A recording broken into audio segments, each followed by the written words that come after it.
नमस्कार। हमारी आज की कहानी है माता पिता का त्याग। सुमन गुस्से में बोली, राघव अब बस बहुत हुआ। तुम्हारी मम्मी ने मुझे परेशान कर रखा है। अब मैं ये घर छोड़कर जा रही हूँ।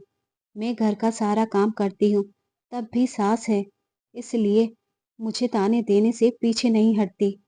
मेरे मायके जाने का इंतजाम कर दो।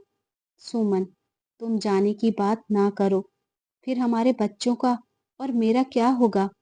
तुम शांत हो जाओ, मैं अभी आता हूँ।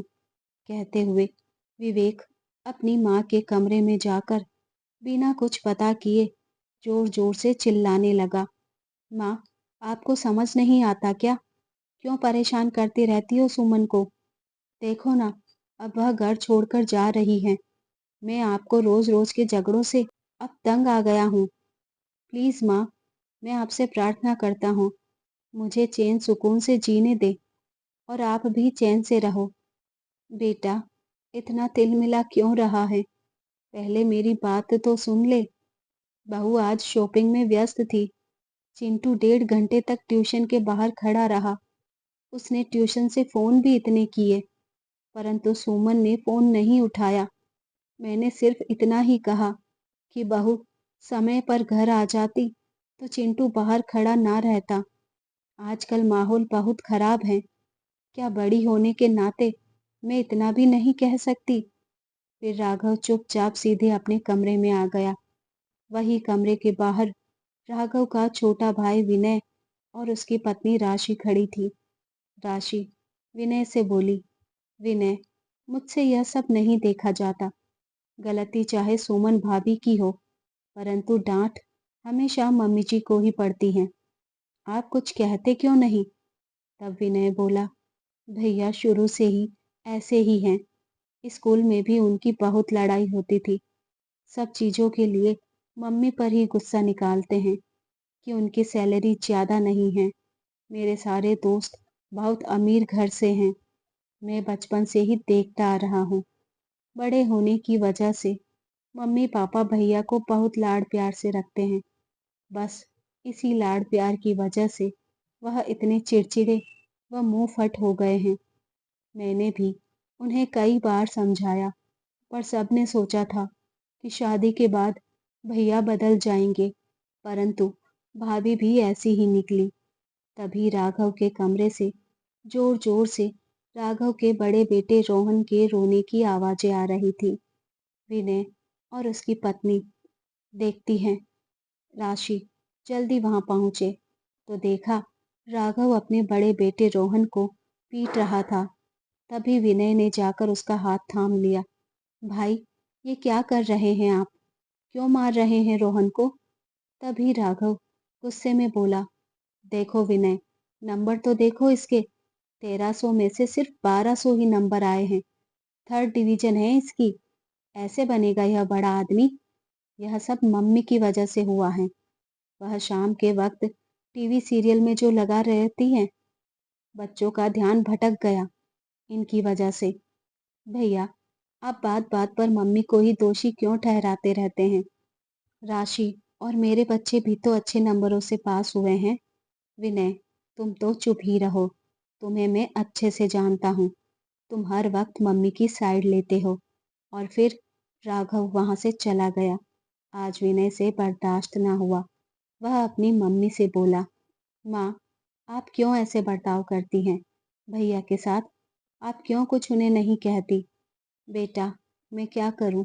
तेरे पापा की इतनी सैलरी नहीं थी। वह अपने जीवन में इतना कुछ नहीं कर पाए। मैं कुछ करती थी तो राघव को बहुत बुरा लगता था। बस इसी की जलन से वह इतना नकचढ़ा हो गया। बच्चे तो माँ के पेट में ही लात मारते हैं, परंतु फिर भी माँ उन्हें सदा खुश रहने का ही आशीर्वाद देती है। मैं हमेशा पैसे बचाने में ही लगी रहती थी। मैंने कभी उसे दुकान से कपड़े नहीं दिलाए। लोगों के बचे कुचे कपड़ों में से ही उसके कपड़े सिला देती थी। उसके टिफिन में कभी अच्छा खाना नहीं बना कर दिया, जो कि उसके दोस्त खाते थे। मैं उसे हर चीज के लिए रोका टोका करती थी, इसलिए सब चीजों के लिए वह मुझ पर ही गुस्सा निकालता था। बड़ी मुश्किल से उसकी नौकरी लगी थी और फिर जल्दी मैंने उसकी शादी कर दी कि शादी के बाद शायद ये बदल जाएगा। मेरा बेटा हर बात के लिए मुझे ही दोषी ठहराता है। मैं कितनी बदकिस्मत हूँ। वह मुझे बहू के सामने और पोते-पोतियों या और किसी के सामने भी डाँट देता है। मेरी क्या इज़्ज़त रह जाती है। विनय, तू भी तो इस माहौल में पला-बड़ा है, जिस माहौल में राघव पला-बड़ा है। तू तो गुस्सा नहीं करता। और वह ज़ोर-ज़ोर से सिसकने लगी। तभी उनके पति कैलाश जी वहाँ आए। शारदा, बहुत बर्दाश्त कर लिया। अब मैंने तय कर लिया है कि अब हम दोनों अलग रहेंगे और इस घर का बँटवारा कर देंगे। राघव कमाता है तो क्या हुआ? क्या अब हम उसके इतने गुस्से और ताने सुनेंगे? पापा, आप यह क्या बोल रहे हैं? आपने हमें इतनी मेहनत मज़दूरी करके पढ़ाया-लिखाया, हमें इतना काबिल बनाया और अब जब हमारी बारी आई तो आप हमें अपने कर्तव्य से पीछे हटा रहे हैं। तभी शारदा जी की छोटी बहू राशि भी बोलती हैं, मम्मी जी, आपने मेरी हर इच्छा को पूरा किया है। आपने मुझे अपनी बेटी से भी बढ़कर प्यार दिया है। मैं भी आपको कभी अकेला नहीं छोड़ूंगी।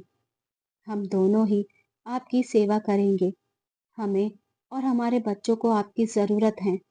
विनय और राशि की बात सुनकर कैलाश जी और शारदा जी खुश हो गए कि चलो, बड़ा बेटा तो नहीं, परंतु छोटा बेटा बहू तो हमारे प्यार करते हैं। इधर सुमन ने यह सब सुना तो उसने जल्दी जल्दी जाकर राघव के कान भर दिए। रात में जब राघव घर आया तब वह जाकर माँ पर गुस्से में उबल पड़ा और बोला, इस घर का बंटवारा नहीं होगा। विनय और उसकी पत्नी कौन होते हैं इस घर का बंटवारा करने वाले? मैं उनकी चालबाजियों को समझता हूँ। पहले यह आपको अपनी तरफ करेंगे, फिर पूरा घर अपने नाम करवा लेंगे। आप लोग इन दोनों के बहकावे में मत आना। तभी विनय बोला, भैया, पहले तो आप अपना बर्ताव देखो। आप इन्हें कभी भी किसी के भी सामने कुछ भी कह देते हैं। इन्होंने आपको जन्म दिया है, आपने नहीं। क्या बीतती होगी इन पर जब आप इन्हें इतना उल्टा सीधा कहते हैं। फिर शारदा जी की छोटी बहू राशि बोलती हैं, जेठानी जी, बंटवारे का फैसला हमारा नहीं बल्कि मम्मी पापा का है, क्योंकि रोज रोज के झगड़ों से वह तंग आ गए हैं। बच्चों पर क्या असर पड़ेगा इन सब का? आपने कभी सोचा है? भगवान ना करे बड़े होकर वह भी आप ही की तरह आपसे बर्ताव करे। इसलिए मम्मी पापा ने फैसला किया है कि इस घर का बंटवारा हो। इसलिए अब अलग रहना ही ज्यादा बेहतर होगा। अलग रहकर शायद प्यार भी रहे। राशि की बात सुनकर राघव और उसकी पत्नी सुमन के होश उड़ गए, क्योंकि विनय की सैलरी भी ज्यादा थी और सुमन भी अच्छे घराने से थी। उसके मायके से जो भी सामान आता था वह सुमन के बच्चों में भी बांटता था। विनय अपने ऑफिस से अधिक सुविधाएं मिली हुई थी। वह घर के खर्चे में भी पैसे देता था, पर कभी हिसाब नहीं लेता था। कुछ सोचकर राघव फिर बोला, वाह विनय, क्या चाल चली है। रिश्तेदारों की और आस पड़ोस की नजरों में मुझे बुरा बना रहा है कि देखो, बड़े भाई ने अपने माँ बाप से पल्ला झाड़ लिया और छोटा भाई संभाल रहा है। तूने अपने पैसों के बल पर इन्हें अपनी तरफ कर लिया है। तभी शारदा जी ने हिम्मत दिखाकर एक थप्पड़ राघव के गाल पर जड़ दिया। बेतमीज, कुछ शर्म हया है भी कि नहीं? तुझे जो मुंह में आया बक दिया। क्या यही संस्कार दिए हैं हमने तुझे? इसी दिन के लिए पाल पोस कर बड़ा किया था। पहले अपने अंदर झांक कर देख कि रोज रोज कैसे जहर उगलता है अपने माँ बाप के लिए। विनय ने अपने सरल स्वभाव व मीठी बोली से हमें अपना बनाया। तेरी तरह रोज रोज बात बात पर झिड़कते हुए नहीं। हम सदा यही सोचते रहे कि हमने तेरी इच्छाएं पूरी नहीं की तो तू हम पर इतना गुस्सा करता है, परंतु कभी यह नहीं सोचा कि तेरा छोटा भाई भी तो इसी माहौल में पला बड़ा है। उसे तो गुस्सा नहीं आता। और तेरी अच्छी नौकरी तेरी वजह से नहीं लगी, क्योंकि तुझे शुरू से ही पैसों की चाह थी। पढ़ाई में तो तेरा ध्यान ही नहीं था। तेरा छोटा भाई भी तो इतनी बड़ी पोस्ट पर है। हम तेरे गलत व्यवहार के कारण तेरे साथ नहीं रह रहे हैं। सोमन और राघव अब नजरें नीचे किए खड़े थे। माफी भी वह किस मुंह से मांगते, क्योंकि अब कैलाश जी ने अपने घर का बंटवारा कर दिया था। आधा हिस्सा बड़े बेटे राघव को और आधा हिस्सा छोटे बेटे विनय को दिया। अब कैलाश जी और शारदा जी अपने छोटे बेटे और पोते पोतियों के साथ सुखी व खुशी खुशी से रहने लगे। दोस्तों, परिस्थितियां कैसी भी हो, परंतु माता पिता अपने बच्चों का साथ नहीं छोड़ते। उन्होंने आपके लिए हमेशा अच्छा ही किया।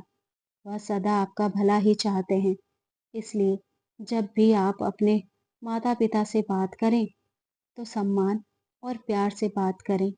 उनके किए गए त्याग को कभी ना भूलें। दोस्तों, कहानी आपको कैसी लगी? कमेंट बॉक्स में अपने विचार अवश्य बताएं। और ऐसी कहानियाँ सुनने के लिए हमारे चैनल को सब्सक्राइब करें और लाइक शेयर करें। मिलते हैं जल्द ही फिर एक नई कहानी के साथ। धन्यवाद।